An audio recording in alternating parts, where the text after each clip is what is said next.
Welcome back. The U.S. Secretary of State took off from Washington a short time ago to begin his long-delayed trip to China, where he would try to ease rising tensions between the two nations. Antony Blinken says he will hold talks on a range of issues, including the safety of 3 Americans who Washington says have been wrongfully detained in China.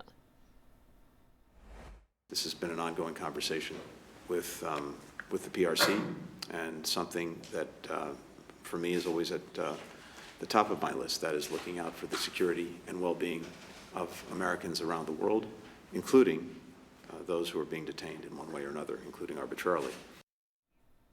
Well, Blinken says his visit is also meant to improve communications with Beijing in order to avoid misunderstandings that can lead to conflict. In February, Blinken cancelled a previous trip to China after the country was accused of flying a giant spy balloon over the U.S. to collect sensitive information from military sites. During this trip, Secretary Blinken is almost certain to raise the issue of suspected Chinese spy capabilities in Cuba.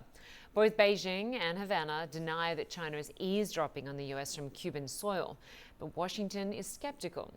CNN's Patrick Oppmann recently visited a remote site in Cuba where the Chinese are suspected of setting up a sophisticated listening post. Are these antennas on a Cuban military base evidence of a secret Chinese spying facility on an island just 90 miles from the coast of the United States? Or are U.S. allegations of a spy base here, as Cuban and Chinese officials say, simply Cold War era saber rattling?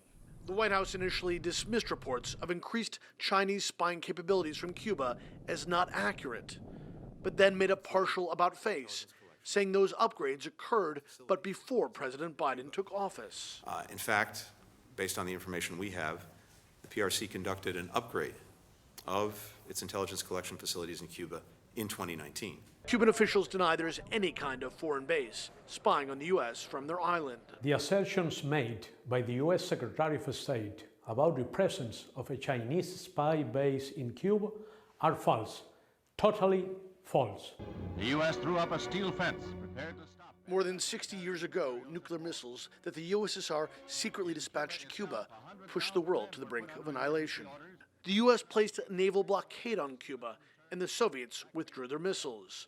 For years, the USSR operated a spy base the size of a small town called Lourdes on the outskirts of Havana.